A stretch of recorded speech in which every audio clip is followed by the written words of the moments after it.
We are alive tonight, and it is time for us to be willing to read Saint Germain on alchemy. And we must learn to find the joy in the journey, my friends. If you only think about it, you will see that in the journey there is an earn in between the JOY. So please understand, you came here with a plan, and yours will have a different timeline than the divine, and let that be okay. You are exactly where you need to be right now. I say to you, I am glad. I hope you'll stay and listen to Saint Germain on alchemy. We're to part 2. That's fun. Let us go to part 2. I'm gonna have a little drink. What are you enjoying? This is a French vanilla instant Nestle coffee, which is not necessarily good for you, but I love it. And my mug, as always, it's one of my favorites, says, "The world is a book, and those who do not travel read only but one page." So let us read more pages together. Literally. And I'm just going to get myself comfortable next to the man who wrote the book itself. Get you a better view. All right. Beloved ones, just as heaven is not lost by a single thought or deed of a life stream, so heaven is not gained by a single thought or deed. Nevertheless, your life can become a daily round of victories, whereby each step taken aright propels you into an expanding awareness of the beauty and glory of the newness of life. This is the resurrection.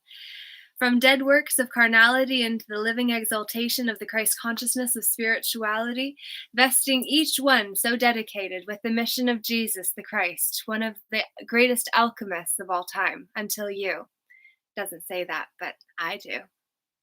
Speaking of resurrection, I am reminded of the words, "In the beauty of the lilies Christ was born across the sea with a glory in his bosom that transfigures you and me. As he died to make men holy, let us live to make men free, while God is marching on." It has a footnote I am flipping to. So, my apologies. Oh, you see. Julia Ward Howe, Battle Rhyme or Battle Hymn of the Republic. Okay. The newly resurrected man, in whom Christ is born, in whom there is a transfiguring glory, is resurrected by the power of change, by the science of divine alchemy. In him, the dawn of each new day takes on a spiritual significance never before experienced. He holds each day as a chalice of opportunity to live free and to make all men free. And then, all of nature in sweet communion with the yearning of his life stream to fan the fires of freedom extends immortal hands of felicity. The trees, the flowers, the rocks, the earth, all of the variegated expressions of nature bow to that man who has made himself the instrument of freedom and extends to him the care and consideration of the master gardener himself. The Father who created the paradise of God referred to in Genesis is now perceived to be in fact the creator of all loveliness.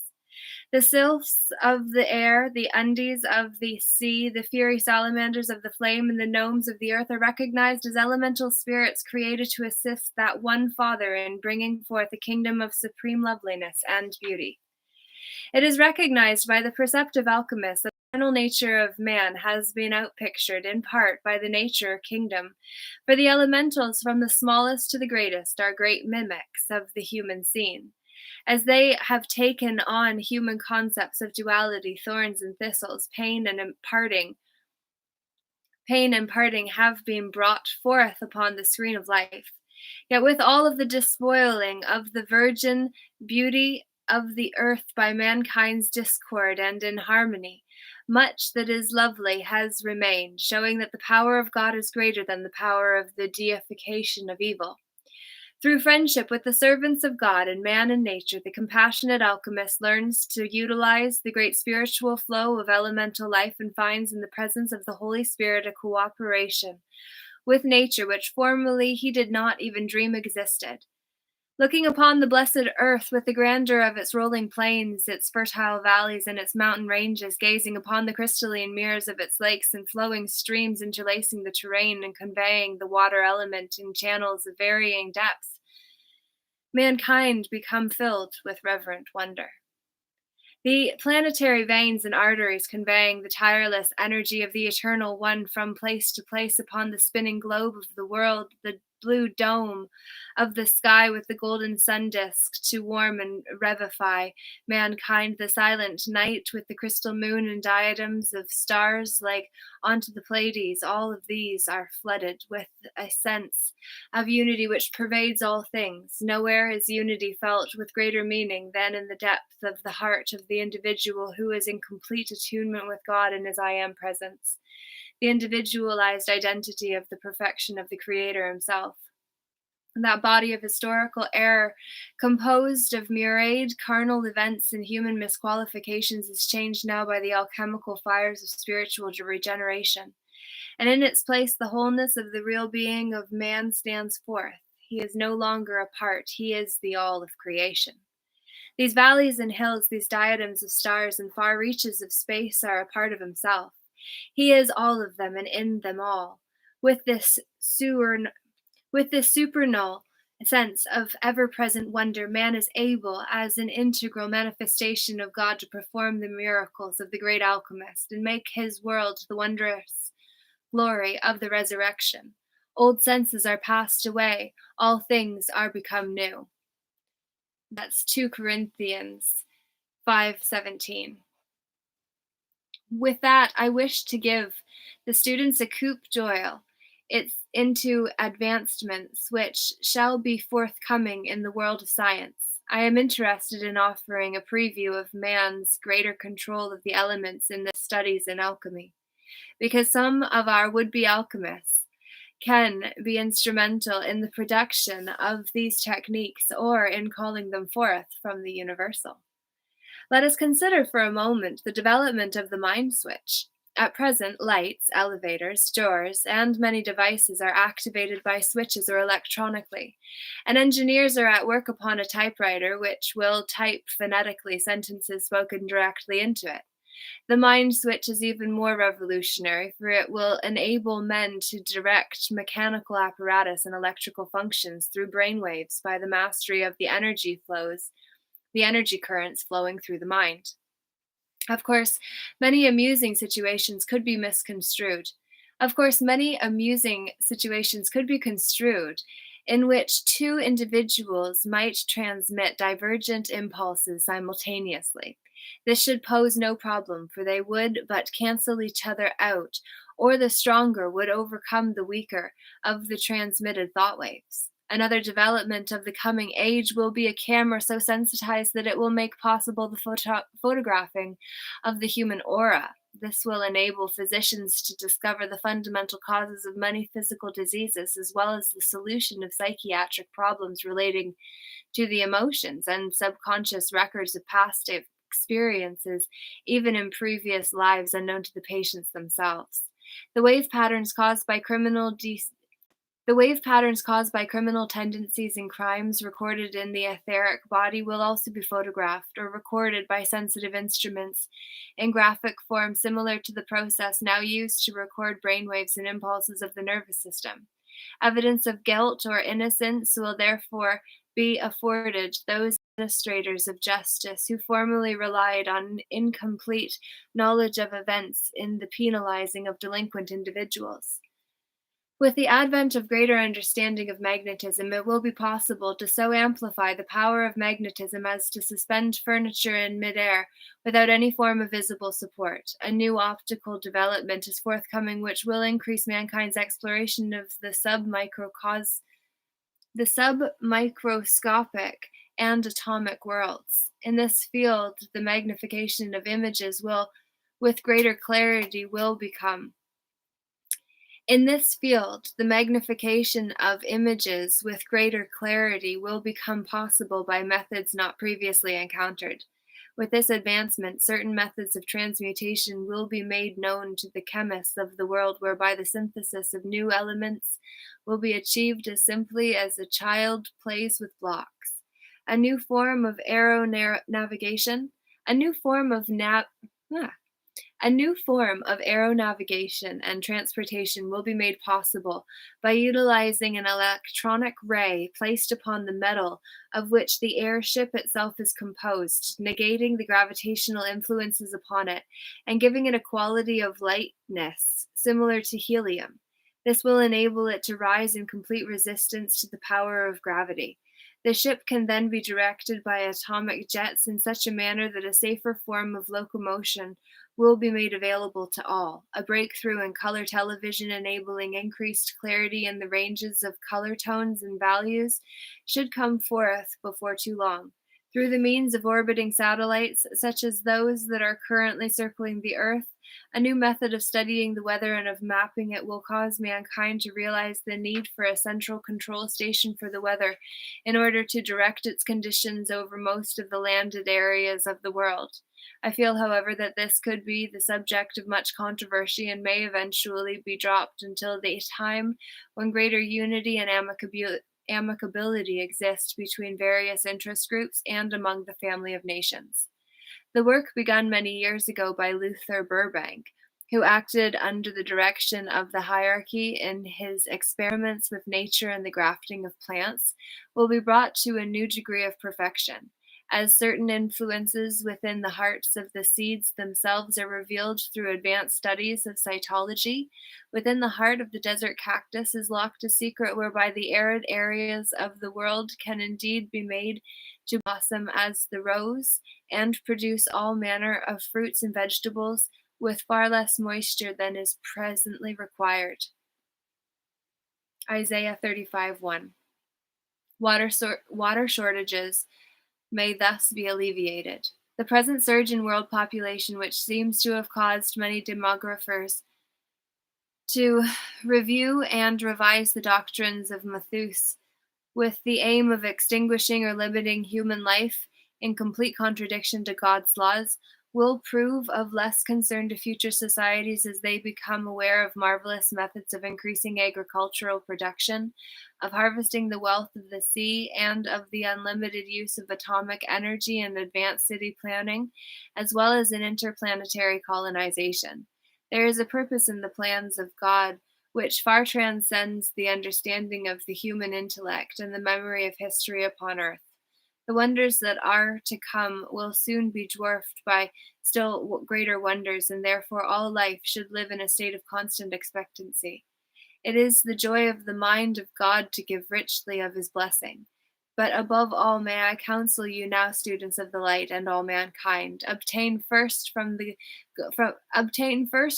the Father the wisdom to live peaceably, to deal gently and courteously with one another, to promote the education of mankind the world around, and especially by honest efforts to prevent the increase in number of those indignant individuals who are prone to commit crimes against society. The value of training the young in a proper manner and encouraging them to live lives of useful service and good character cannot be overestimated. Political scandals within the nations of the world and the harshness of police state methods, as enforced by communist dominated countries, must be overridden by the sword of the Prince of Peace. The Prince of Peace is imagined by the compassionate Christ going forth to teach all nations that the way of God is good, that his wonders are intended to be used and possessed by all and exclusively by none. A higher way of life than vain competition may be pursued. Men must become God-spurred and less motivated by status seeking. Teach this truth. The sharing of the grace of heaven is a message of eternal watchfulness from the great white brotherhood to all upon earth. Abundance and peace go hand in hand, and this state of felicity is the will of God. Let this planet, by the power of spiritual and natural alchemy, arise to build new homes, new churches, new schools, new civilization. new concepts, new virtue, new greatness, all in the bonds of eternal confidence which blazes forth from the very heart of God and is anchored within your own physical heart as the expanding flame spark of the immortal alchemist himself. Part 3. The feeling of aloneness should be transmuted and superseded by the certainty of all oneness. Man came forth from God as good, and he shall return to that goodness by becoming like it through the dignity of freedom and choice. The power, love, and wisdom of God are never tyrannical, but gently bestow upon each individual creature of the creation the blessedness of opportunity to know God without limit. Forgiveness, mercy, justice, peace, achievement, and progress toward ultimate supremacy are the gifts which life holds for all. Through the process of descent into matter and form, man, as a part of God destined to become ultimately victorious, is made the conscious master of all he surveys, so long as he is not forgetful of his source. By identifying with the gross, man becomes almost at once entangled in a web of human creation whose snarls, like the thread of Ariadne, Ariadne,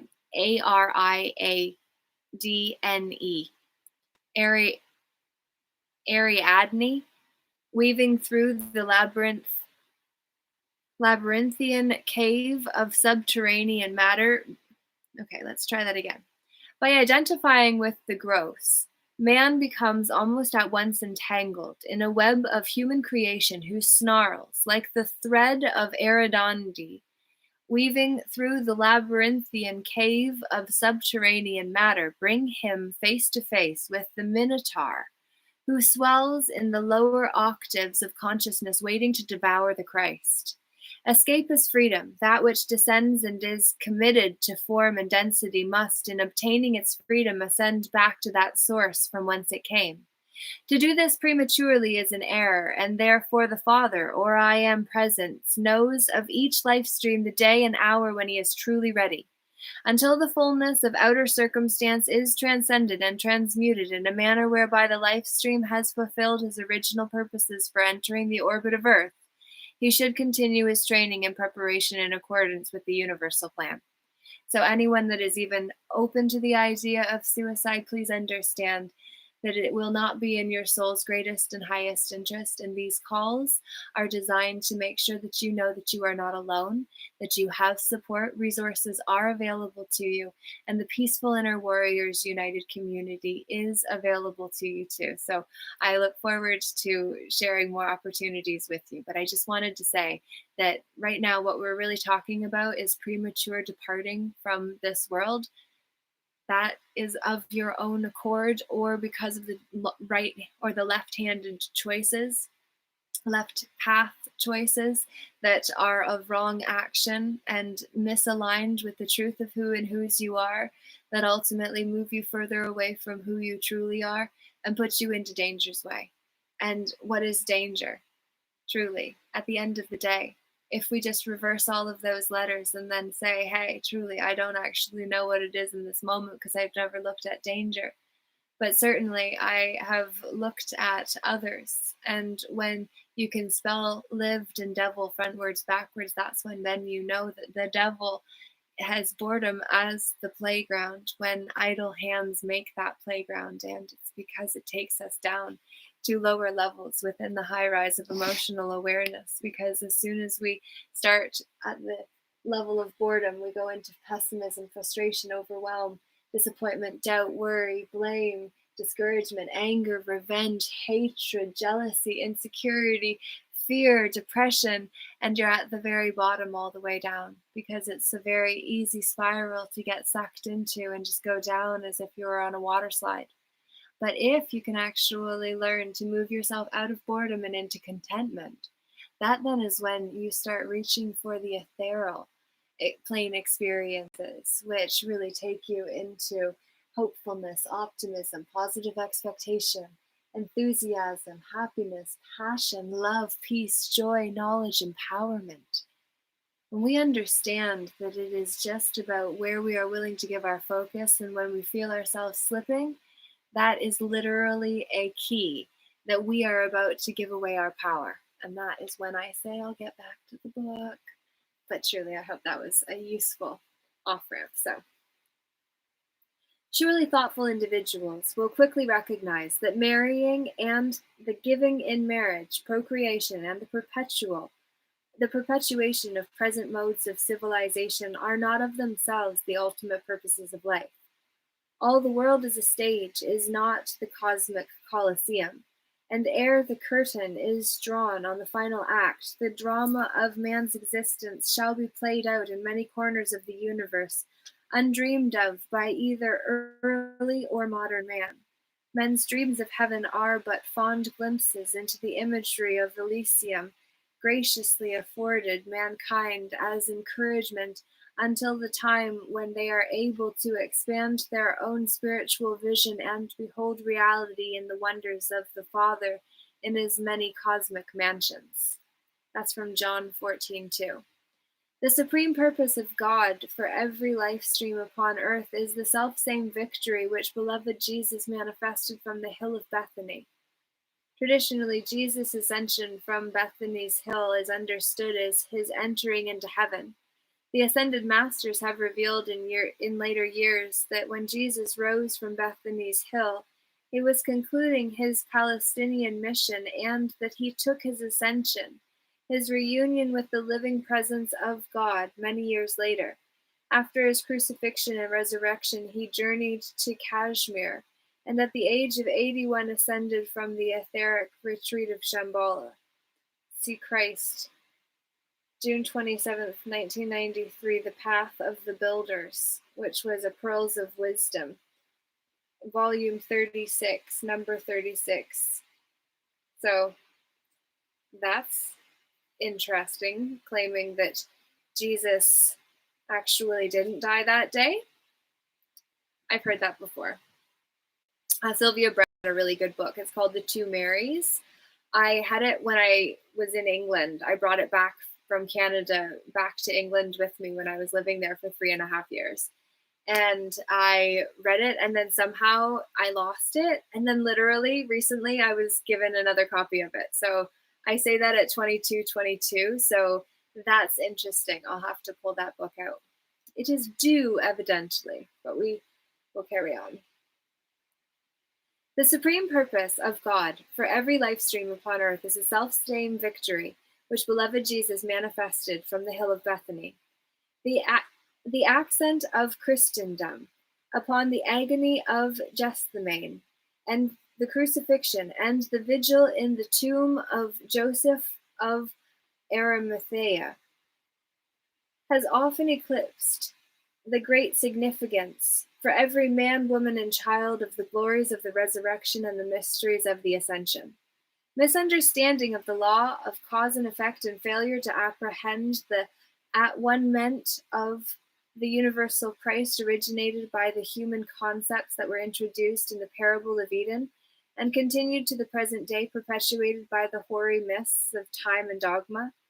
Unfortunately, the vicarious atonement has been ignorantly accepted and this widely used as an excuse for wrongdoings and their continuation. Thus, surrounded by an aura of godly but needless fear, men have persisted in passing on fallacies from generation to generation in the name of God and Holy Writ. Holy Writ, with a W-R-I-T.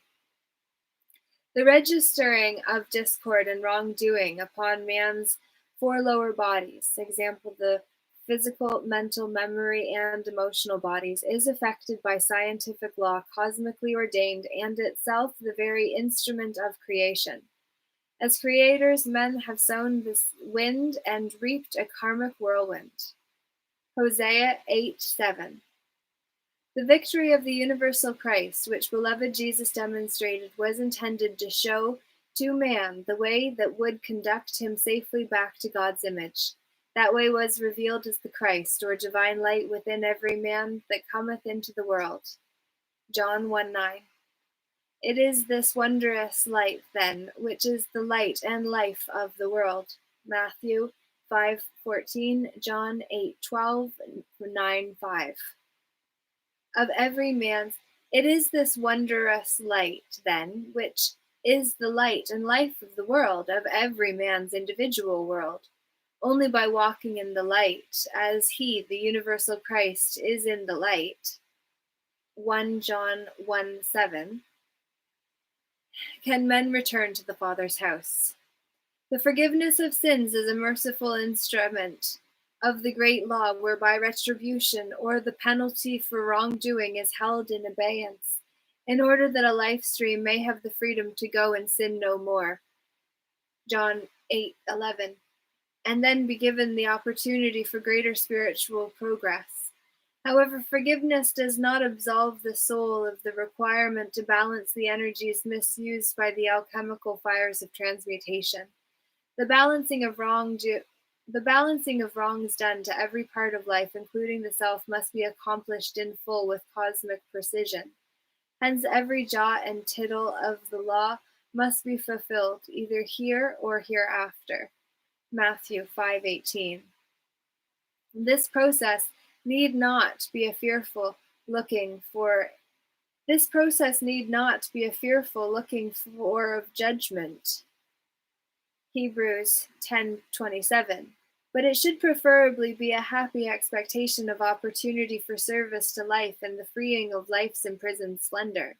For by ministering unto life individually and universally, and by calling forth the alchemical fires on the altar of being, the individual can undo all of the inharmonies which he has thoughtlessly cast upon its beauteous presence. Truly, those who have been forgiven much can love much. Luke 7:47. For they perceive the need to be everlastingly grateful for the goodness and mercy of God which endure forever. Psalms 136. One of the major causes of recalcitrance, arrogance, willful wrongdoing, disobedience, rebellion, and stubbornness is the vain hope of individual attainment without individual effort, or of personal salvation without personal sacrifice.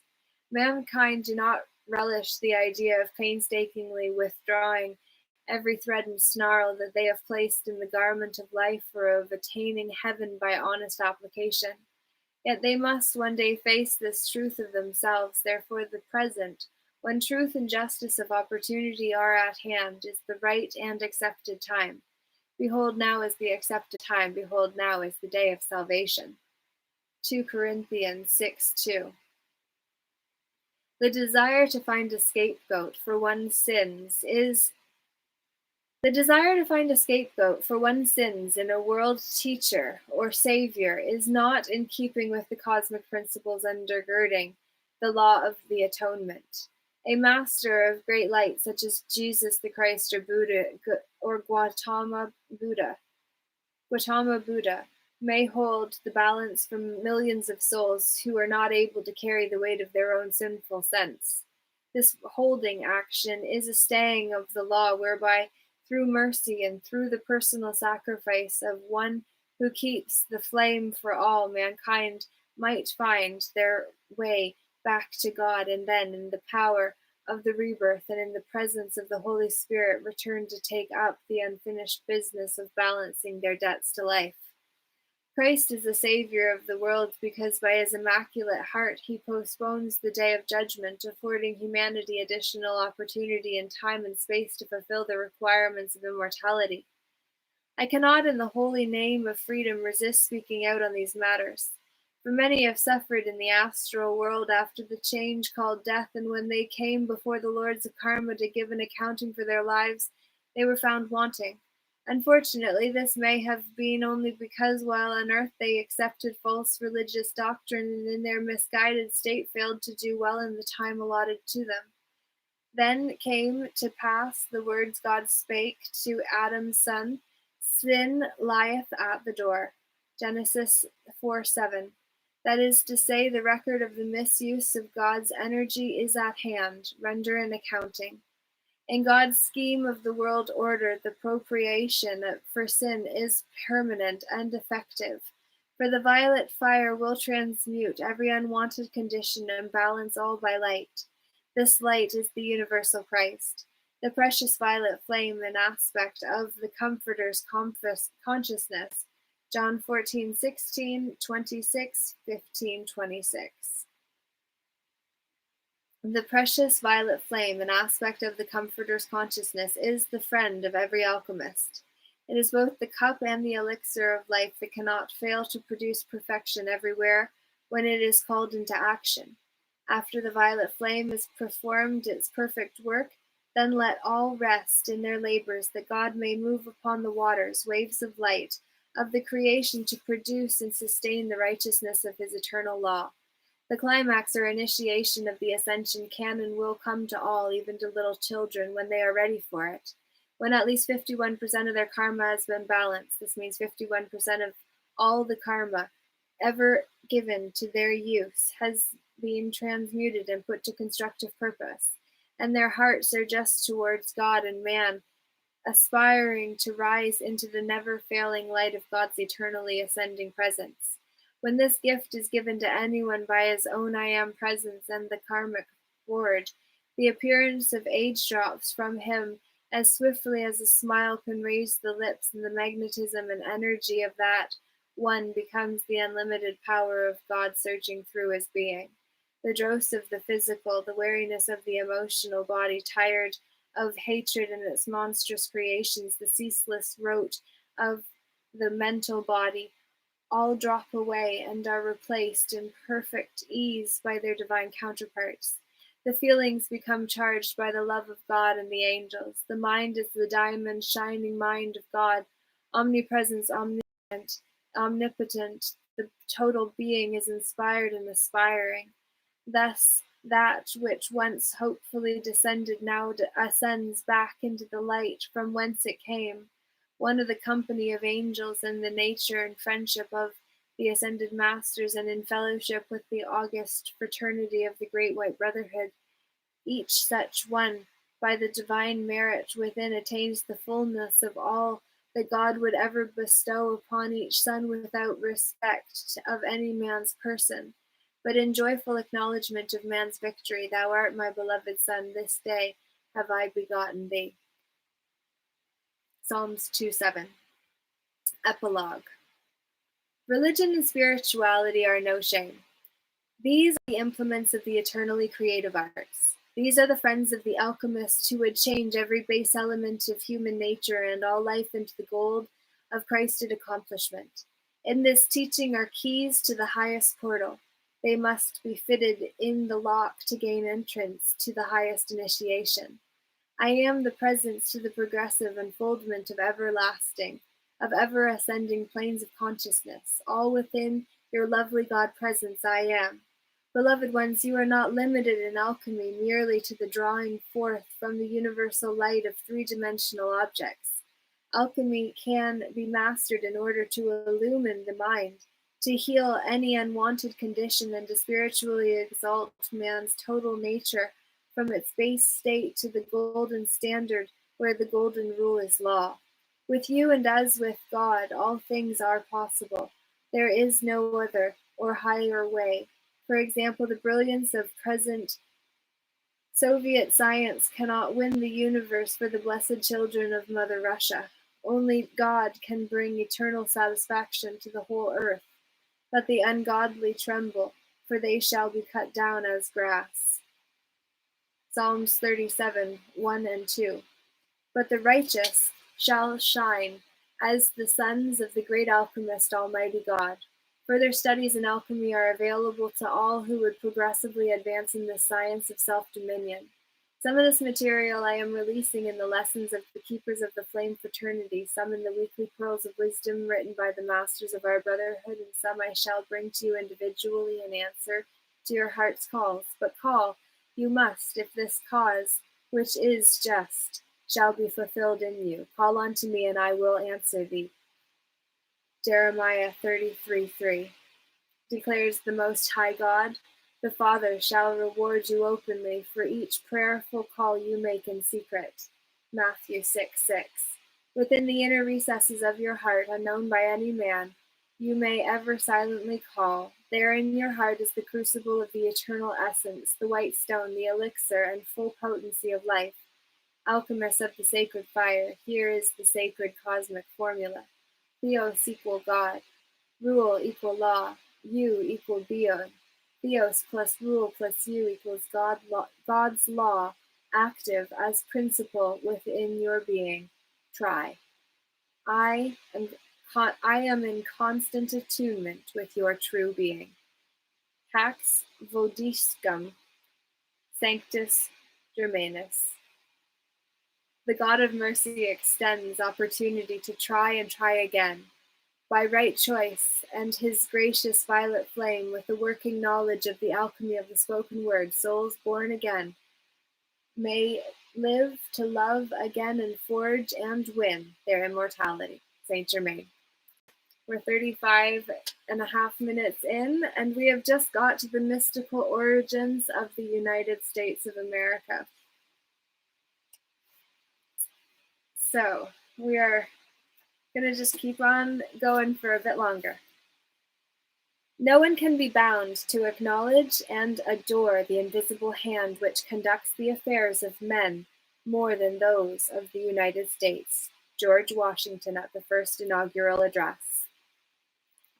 So this is the picture, just so you guys are able to get that picture for your own self. An invisible hand in the affairs of men. In an age of power politics, scientific miracles, and ultimate threats, it may come as a surprise that one of the most widely accepted and ancient of ideas was that a divine hand established and ruled the nations. Early Americans believed that an unseen intelligence directed the course of the American Revolution and guided the destiny of this nation. John Adams wrote, "America was designed by Providence for the theater on which man was to make his true figure." And Patrick Henry said, "There is a just God who presides over the destinies of nations." Evidence of the invisible hand of God is nowhere more apparent than in the affairs of our nation. For the swift descent of the American Republic was nothing less than miraculous. From a loose coalition of seaboard states, united as much by their dislike of the British king as by brotherly affection, the United States grew from a tiny pre-industrial community to the world's preeminent economic, technological, and military power in less than 2 centuries. America became a land of political and religious freedom, a beacon of hope to the nations, and a stage for the playing out of a great historical epic. By the 20th century, America had become a proud land, the America with history as his witness, self-assured. So it was doubly surprising after World War II, when the Republic was at the apparent zenith of her power, that Americans found themselves reeling under the hammer blows of events. Emerging out of the 1950s, the Republic plowed into heavy seas. Campuses, college towns, and inner cities erupted in flames and violence. A gulf opened up between youth and aged, hip and square, black and white, conservative and liberal and radical. Various and sundry revolutions tore through the nation like a series of earthquakes. Drug, rock and roll, and rebellion against the establishment among them, shaking the Republic to its foundations. With the suddenness of lightning, President John F. Kennedy, the image of our youth, was struck down. The nation mourned and was never the same. Then Martin Luther King and another Kennedy assassination followed, and darkness covered the land. Or was it a brooding spirit? Who could see the outworking of an inner design, the gleam of hope or the turning of the tide? By the mid-70s, the storm had largely subsided, but the nation was rudderless and in the doldrums. Vietnam and Watergate troubled the national psyche and left most Americans unsure of their purpose. The Ford years were aimless and lackluster. During the Carter term, U.S. prestige so declined that our allies no longer considered us leader of the free world, but let us know we were now an equal partner. Soviet imperialism was unchallenged because it was presumed to be unimportant or not to exist. Patrick Henry declared, "There is a just God who presides over the destinies of nations, and is life so dear, or peace so sweet, as to be purchased at the price of chains and slavery. Forbid it, Almighty God. I know not what course others may take, but as for me, give me liberty or give me death. And that is from a page in the book, which is Patrick Henry Memorial Foundation. And this one says, America was designed by Providence, wrote John Adams, who helped draft and also signed the Declaration of Independence and the Treaty of Peace with England. So, America, it seemed, had become a helpless, hapless giant. The capture of 66 Americans in Iran was the height of ignominy. Ignominy. Ignominy. Or was it? It turned out, in fact, to be the turning point. First, there were tremors of shock and indignation. Then the seizure galvanized a growing but largely unnoticed wave of patriotism. Yankee ingenuity, humor, and determination returned. The Soviet invasion of Afghanistan mobilized Americans' resolve to resist communism, and suddenly the apparently dormant American spirit awakened to the dawn of a resurrection. President Carter was out of step with the new mood. The electorate swept him from office and installed a man who promised to lead America to a restoration. Ronald Reagan, 40th American president, rode the resurgent American spirit to a resounding victory. Although one of Reagan's campaign themes was the return of America to greatness, his election was more of an effect than a cause. He was riding the wave, not causing the tide. Something subtle, yet more powerful than any man is, and always has been propelling the nation forward toward some unnamed goal.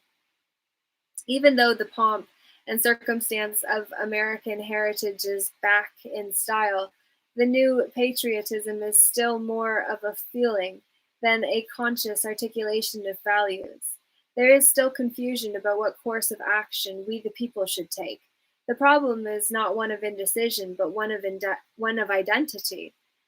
When you know who you are, you know what to do. America, who are we? Canada, who are we? Most of our founding fathers knew.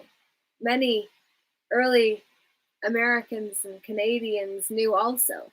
They were Israelites.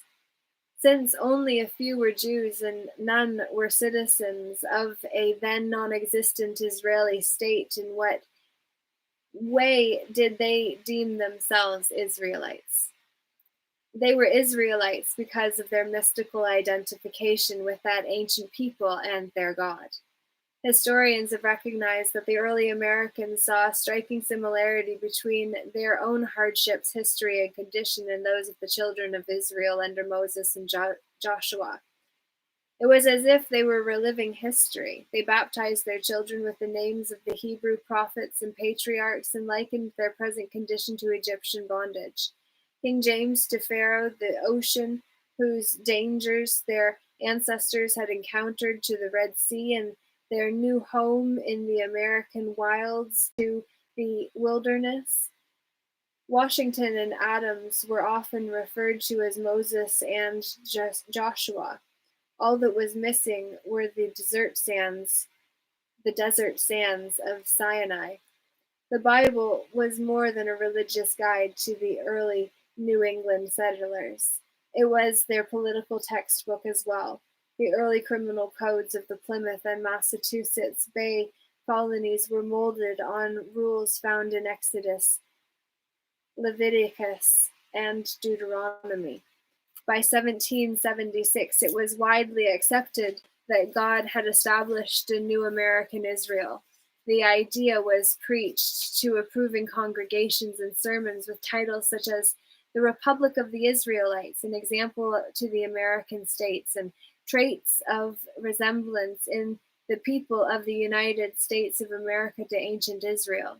The idea was so deeply rooted that the first design proposed for the seal of the United States depicted Pharaoh sitting with an open chariot passing through the divided waters of the Red Sea in hot pursuit of the children of Israel.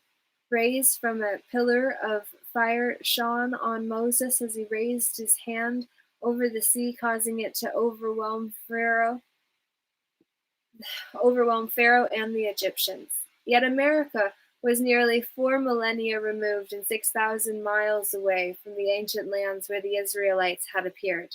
The story of the Israelites is a historic epic in which the God of Israel revealed himself, established his covenant with Abraham, Isaac, and Jacob, renamed Jacob Israel, and promised a nation and a company of nations shall be of thee. God's plan to liberate his people spiritually and temporarily required great foresight and planning. Talk with invisible hands. Talk about invisible hands.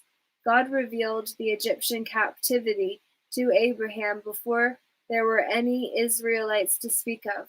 Jacob's son Joseph, sold into slavery by his brothers, now risen to governorship under Pharaoh, told him that God had brought him to Egypt. Jacob and his other sons followed suit, surviving in Egypt during the 7-year famine.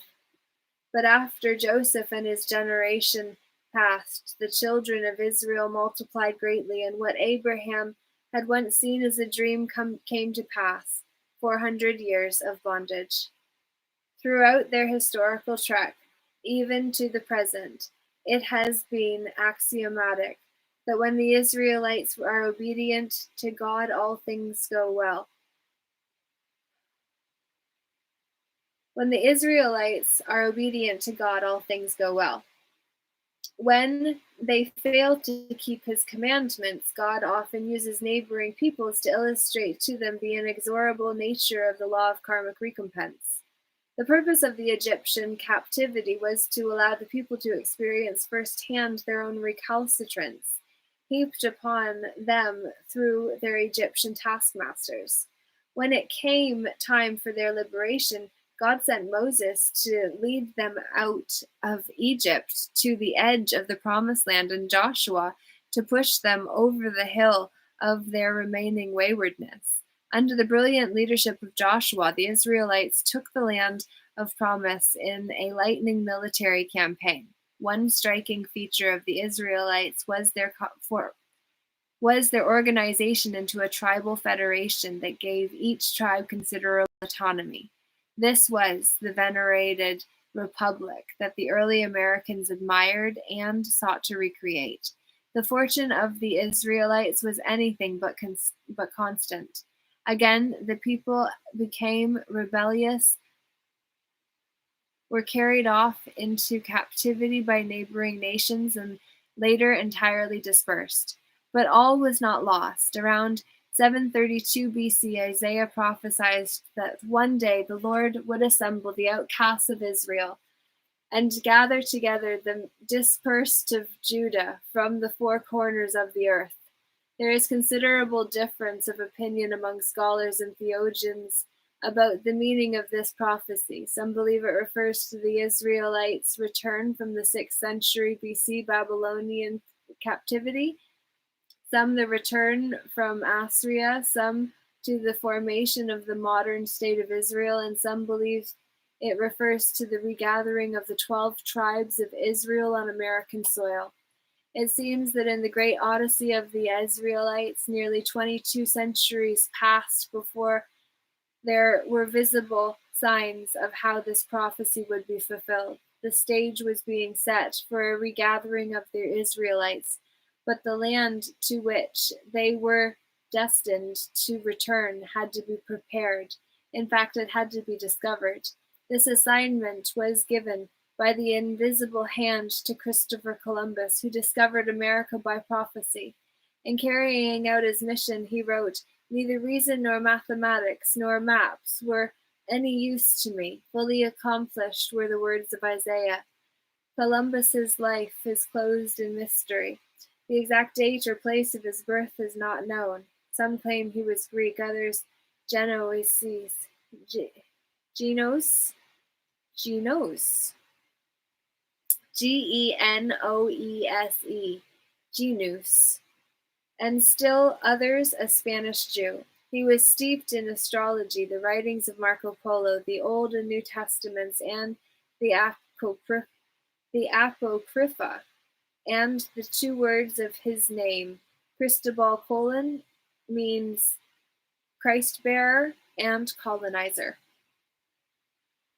Man of destiny, Christopher Columbus, discovered the New World by prophecy. Neither reason nor mathematics nor maps were of any use to me. Fully accomplished were the words of Isaiah, he said.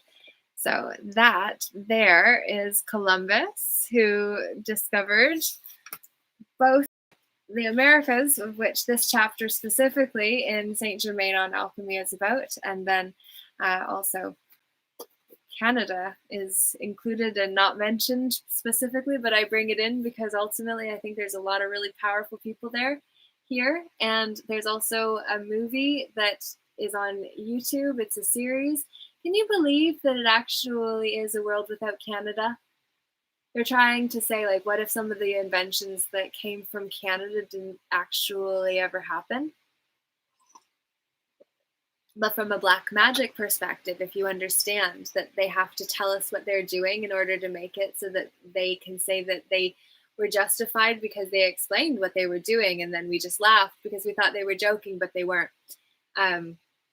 When we understand how black magic works, then we understand that they're literally telling us what is going on with all of the news and the propaganda, and it's just like, dear Lord, we have to make sure that we band together and actually get through this stronger than ever, and can't just say that because they would have a world without Canada that we can let that be okay. Because if you actually look at Agenda 21, like, that's with the Sustainability Act, and it's just like, not okay. We got to make sure that this matrix remains the old grid system, and then we intentionally fill the 4D matrix, which is the thought patterns.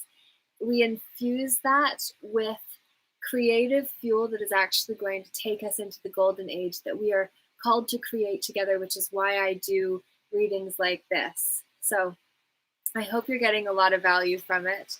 And so this chapter, there's like 14 or 12 more pages, but they've got a lot of pictures in there. So we're just going to plow through this.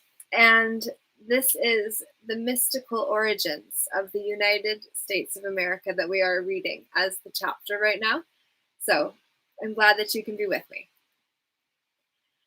This mysterious figure was adept at the poetical language of the secret societies of the 15th century and quite possibly a member of the Great Guild of Weavers.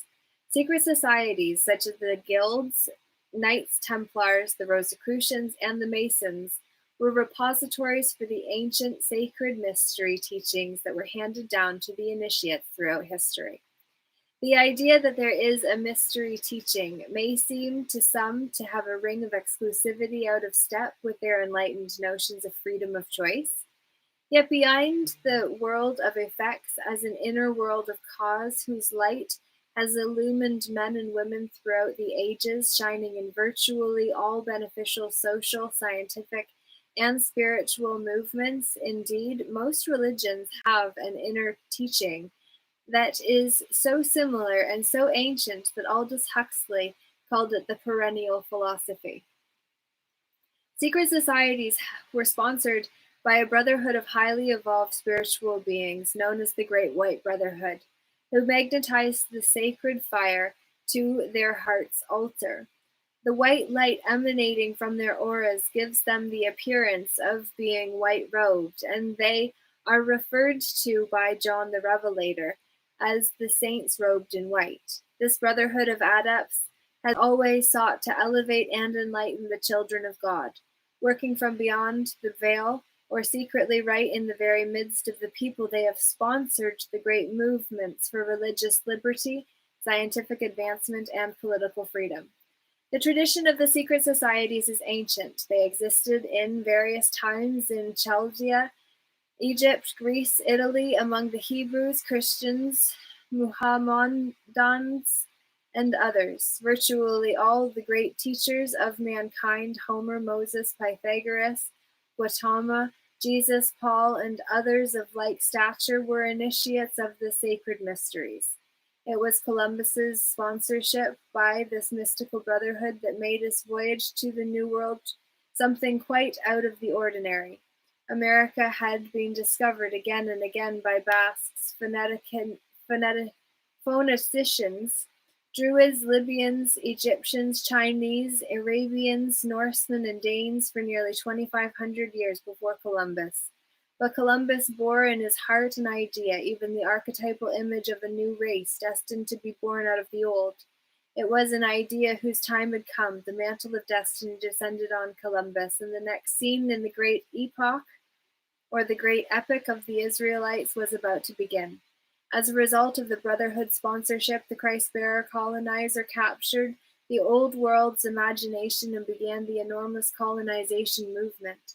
A new nation was thus conceived and dedicated to what Roger Williams, founder of Rhode Island, called soul liberty. And there was much to be done, for there was no Declaration of Independence and no Constitution, and few understood the karma of an ancient people who had lived even before the Great Flood on a lost continent called Atlantis, much less why or how that past civilization would affect the New World. According to Plato, Atlantis was a land of gleaming white cities and golden temples that sank beneath the sea as a result of violent earthquakes. 60 million were reported to have perished in a single night. Plato received his knowledge of Atlantis from reports brought back from the mystery schools of Egypt by one Solon, an Athenian lawgiver. Early Atlantis was the scene of Golden Age civilizations whose inhabitants lived together in great spiritual harmony. Later, discord, warfare, and the misuse of advanced technologies created the karmic conditions which caused the continent to sink.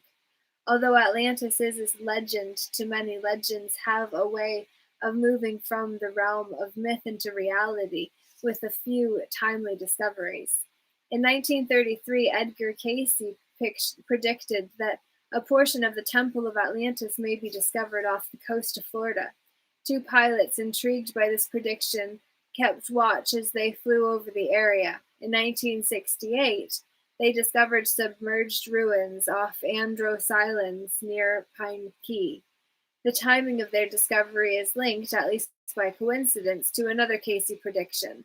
In 1940, he said that the western part of Atlantis will be among the first portions of Atlantis to rise again, expected in 86 or in 68 or 69. Since then, the submerged ruins of step pyramids, raised stone platforms, and great construction projects have been discovered on the ocean floor throughout the Caribbean and Western Atlantic. Although Atlantis may rise again physically, in one respect it had already returned through the reincarnation of its people. Reincarnation is widely accepted as a fact of life in the East. While still not universally embraced in the West, it is gaining wider acceptance even in the scientific community, more often through individual experiences and recall of former lives. General George Patton, the spectacularly successful World War II strategist, believed in reincarnation. Benjamin Franklin predicted his return in a new and more elegant edition, revised and corrected by the author. An individual may reincarnate many times, seeking to perfect the soul and balance karma. Likewise, entire civilizations reincarnate together to balance karma and work out their group destiny. Among those who had kept a standard of integrity on Atlantis during this period of iniquity were children of God who reincarnated as the early Israelites. Since then, the seed of Abraham has reincarnated again and again in all nations, races, and religions. Thus, Israelites are distinguished solely by their devotion to the person and the principle of the one God. Indeed, they are the issue of the Christi seed imparted to Abraham. Yet through reincarnation they have been scattered across all boundaries of race and religion. The eastern seaboard of North America, a portion of the New World where the Israelites were destined to reincarnate, was a part of Atlantis that did not sink. But even years after Columbus's voyage, the New World was far from habitable. One initiate of the Brotherhood worked tirelessly to re-establish the Golden Age civilization of Atlantis and to provide the proper environment for the Israelites to fulfill their fury destiny. The incomparable Francis Bacon. Where has there arisen a genius of equal stature? Excuse me. No, that was completely accidental. We've got 6 more pages until the end of this today, guys. And then we get to the Great Seal, which I was just told about by Stephen tonight when he was talking about the Great Seal. So we're going to read that afterwards, but we're going to make sure that Stephen has a chance to get on. So that's super exciting. I just obviously saw that as to why I got so excited. All right. The eastern seaboard of North America, a portion of the New World, where the Israelites were destined to reincarnate, was a part of Atlantis that did not sink, but even years after Columbus's voyage, the New World was far from habitable. One initiate of the Brotherhood worked tirelessly to re-establish the Golden Age civilization of Atlantis and to provide the proper environment for the Israelites to fulfill their fury destiny, the incomparable Francis Bacon. Where has there arisen a genius of equal stature? Lord Chancellor of England, philosopher, author, statesman, scientist, orator, and humorist, Bacon was one of the prophets of the scientific revolution. He instigated the formation and influenced the course of the Royal Society and was a driving force in the Elizabethan Renaissance. Editor of the King James Version of the Bible and the first English essayist, Bacon is thought by many to be the true but concealed author of the works of Shakespeare and other Elizabethan literature. In his most celebrated work, Novum Organum, Bacon presented a method of inductive logic. In Instauratio Magna, Bacon offered a plan for the total reconstruction of sciences, arts, and all of human knowledge, to restore man to mastery over nature, according to Alfred Dodd and other authorities, in 1580 at the age of 20. Bacon secretly founded the first Rosicrucian Brotherhood, the Rosy Cross Literary Society, and the first lodge of the free and accepted or speculative Masons. But what Bacon did for England is dwarfed by the unseen work he performed on behalf of his great dream, the establishment of a new Atlantis. In addition to everything else, Bacon secretly laid the groundwork for the establishment of the United States of America. Bacon entitled an allegorical literary work about a utopian commonwealth, the New Atlantis. Perhaps it is inspired by his recollection of the Atlantean Golden Ages, thought to be an allegorical reference to America. The book is said to contain the keys of the rituals. The book is said to contain the keys to the rituals of Freemasonry. Bacon, the master mason, built for the future. In building for the future, one must instill in others the vital essence of one's own purpose. Bacon's dreams were realized because the early Masons embraced his purpose. Although few Masons today totally understand the inner workings of our own traditions, W. L. Wilmshurst, author of The Meaning of Masonry, points out that Masonry offers a philosophy of the spiritual life of man and a diagram of the process of regeneration. This philosophy is symbolically embodied in its 3 degrees or steps of initiation. According to Wilmshurst, from grade to grade, the candidate is being led from an old to an entirely new quality of life. He begins his Masonic career as the natural man. He ends up by coming through its discipline, a regenerated, perfected man. He rises from the dead a master, a just man made perfect, with larger consciousness and faculties, and efficient instrument for use by the great architect in his plan of rebuilding the temple of fallen humanity, and capable of initiating and advancing other men to a participation in the same great work. The real purpose of modern Masonry is not the social and charitable purposes to which so much attention is paid, but the expediting of the spiritual revolution of those who aspire to be not to be perfect, to perfect their own nature and transform it into a more godlike quality. The challenge of Masonry is to be reborn incorruptible, which must be preceded by the death of the lower nature. The Masonic third degree is the allegorical crucifixion, death, and resurrection of Hiram Abum, the teacher or guru who is analogous to Christ. Thus, the intention of Masonry is not the building of a temple, but the greater science of soul building. On a macrocosmic scale, as applied to America, this meant the resurrection of the Golden Age civilization of Atlantis by the resurrection of the divine identity of her citizens in the new Atlantis. Bacon was an unheralded partner in the Virginia Company that established a settlement in Virginia. He was a confidant of the English explorer, soldier, courtier, writer, and colonizer Sir Walter Raleigh, and received correspondence from John Smith, who became president of the Jamestown colony after being saved from death at the hands of Powhatan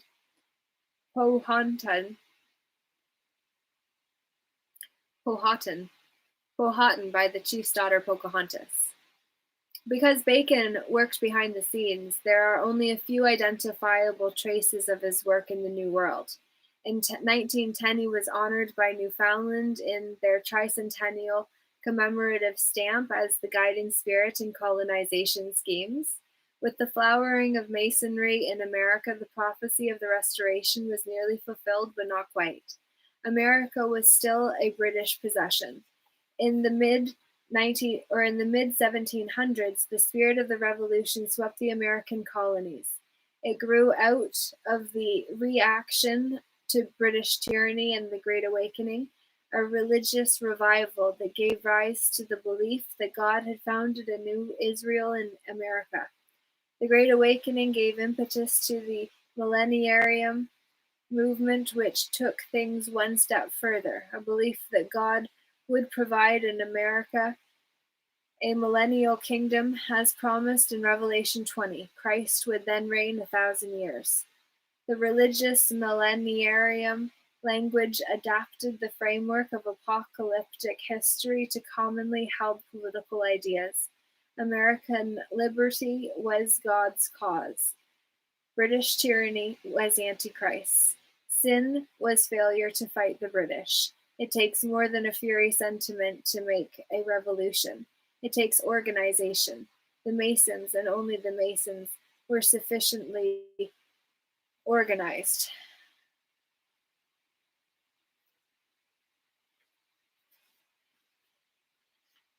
Oh, the Great Seal is just one page in between there, interestingly.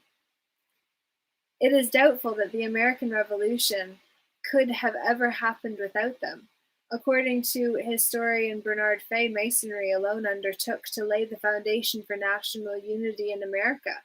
It fostered a feeling of American unity in a small but prominent class of people. There could have been no United States without it because the states were too deeply divided among themselves. By 1760, there was hardly a town, big or small, where Masonry was not preaching fraternity and unity. By 1773, Boston was the center of American disconnect. By 1773, Boston was the center of American discontent. Feelings ran high. When colonial tempers rose, there was a revolutionary movement ready to direct the spirit of resistance, the Masons. What made tempers rise? The tax on tea. Who hosted the first act of revolution in America? The Masons. And the affair? The Boston Tea Party. On December 16th, 1773, Masons from the St. Andrew Lodge in Boston and some local radicals dressed as Indians sailed to the British ships and dumped the tea. The victorious Indians sailed to shore and, with songs and hurrahs, marched to a local tavern, disappeared inside, and were never seen again. Later, however, a lot of excited Masons were seen leaving the place. America owes an unending debt of gratitude to George Washington for the success of the Revolution and the establishment of the Republic. The fact that the colonies fielded an army at all from 1776 to 1783 was alone due to Washington. Always with his soldiers, he was the general in the field. His example buoyed up their morale. He wrestled with Congress to procure food and ammunition, and when Congress became entirely helpless, he kept his men alive out of his own pocketbook. The clergy proclaimed that he was an instrument of God, one of thine own sons, who saved this country.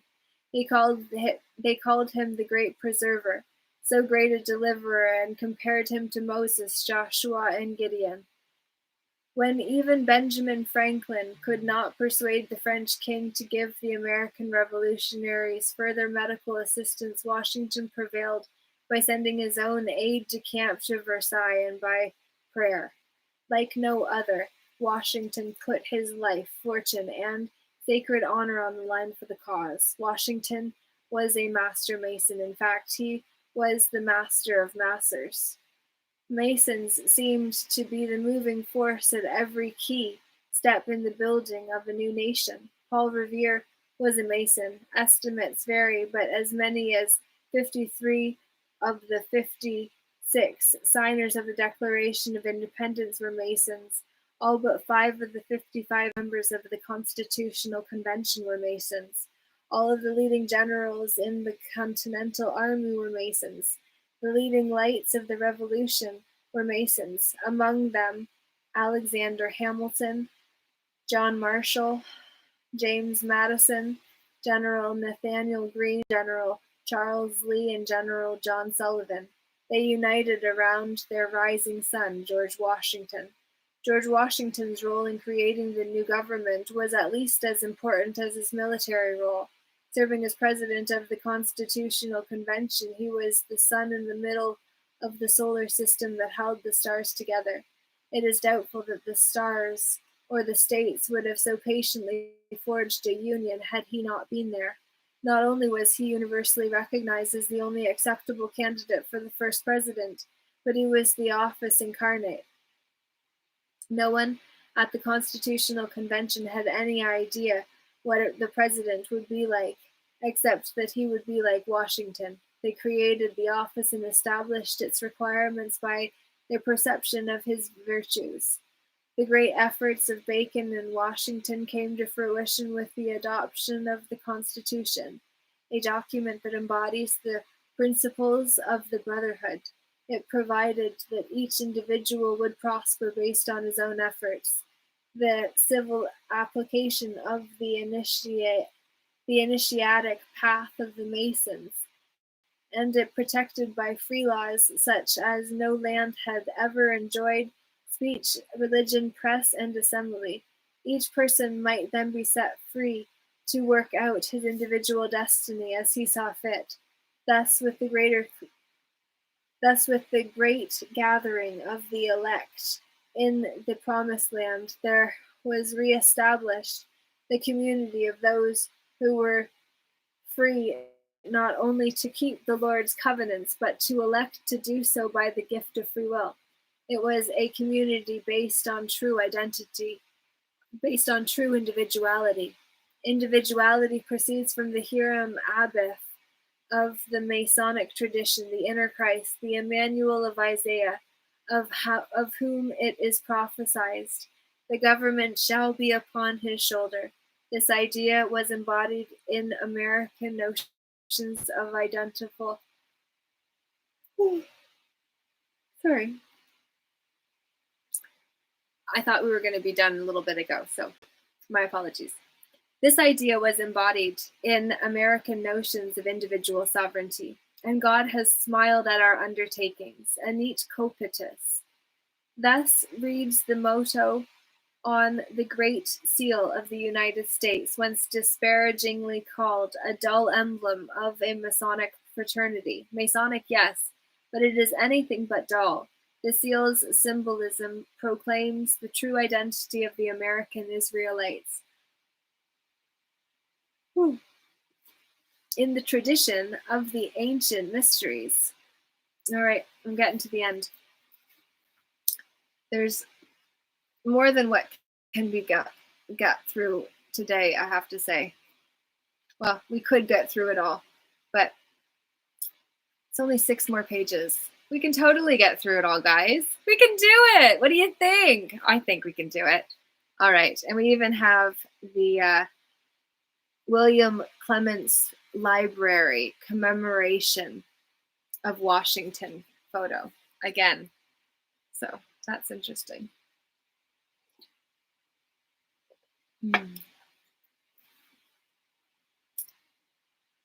All right. The motto, Novus Ordo Seclorum, represents the great work that the Masons had made their own, the establishment of the new order of the ages. A considerable number of early Americans apparently accepted the presence and divine intervention of heavenly intercessors as a natural part of life. The art and literature of the period frequently depicted angelic beings, gods and goddesses, and clouds of glory. The goddess of liberty, patroness of their sacred cause, was perhaps the most revered of all the heavenly hosts. In 1775, Thomas Paine honored her in a ballad called Liberty Tree. In a chariot of light from the regions of day, the goddess of liberty came. 10,000 celestials directed her way, and hither conducted the dame. A fair budding branch from the gardens above, where millions and millions agree, she brought in her hand as a pledge of her love, and the plant she named Liberty Tree.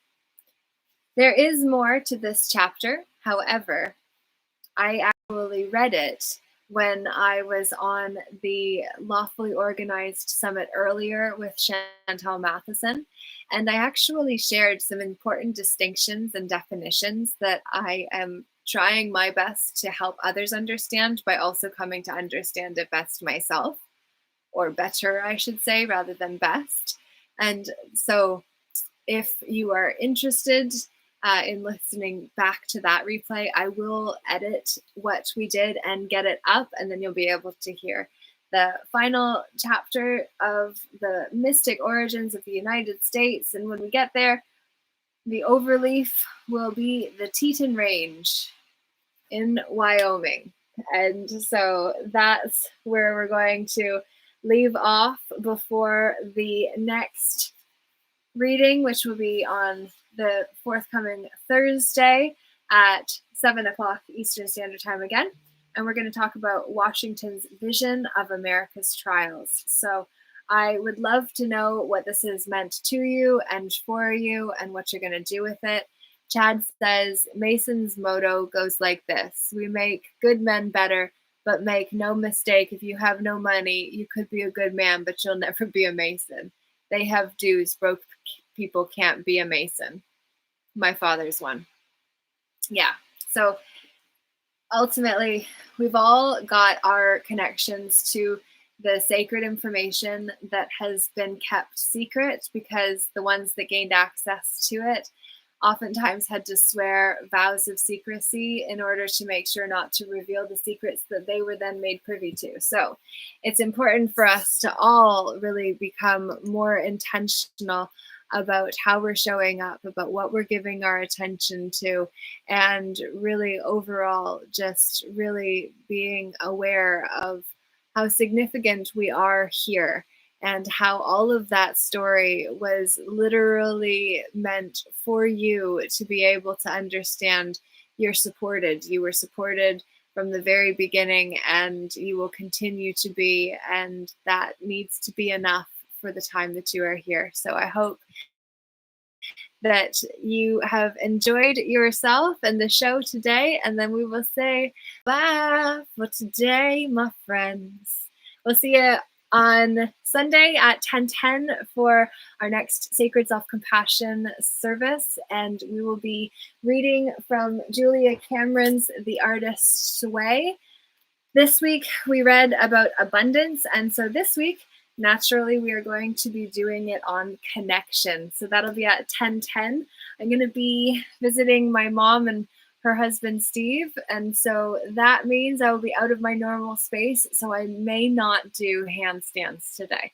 Or not today, but this coming Sunday. But oftentimes we just have some fun, do a little bit of movement and a dance party, some handstands, some yoga.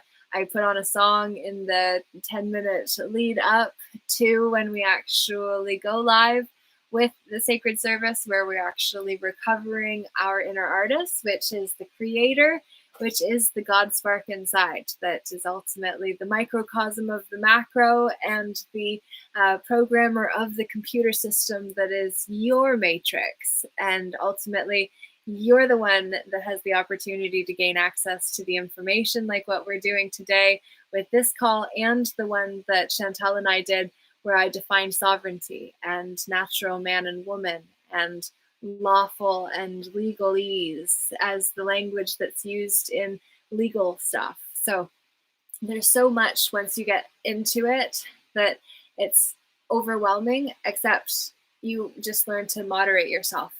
And it takes skill, it takes practice, but it's worth it. So I look forward to guiding you. I've got something so beyond exciting to share with you.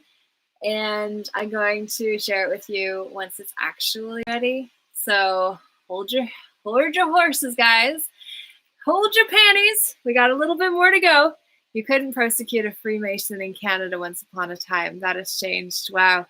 Well, yeah, because it's part of the Brotherhood, and the Brotherhood, you don't mess with others from the Brotherhood because you just accept that you're family. So it's interesting how that is not playing out expressly nowadays, because loyalty is something that cannot be bought and paid for, and we live in a transactional world that we have allowed to become that way. And so now it's our chance to really get back to the truth and making it about people over profits, and to also understand that the profits are good too.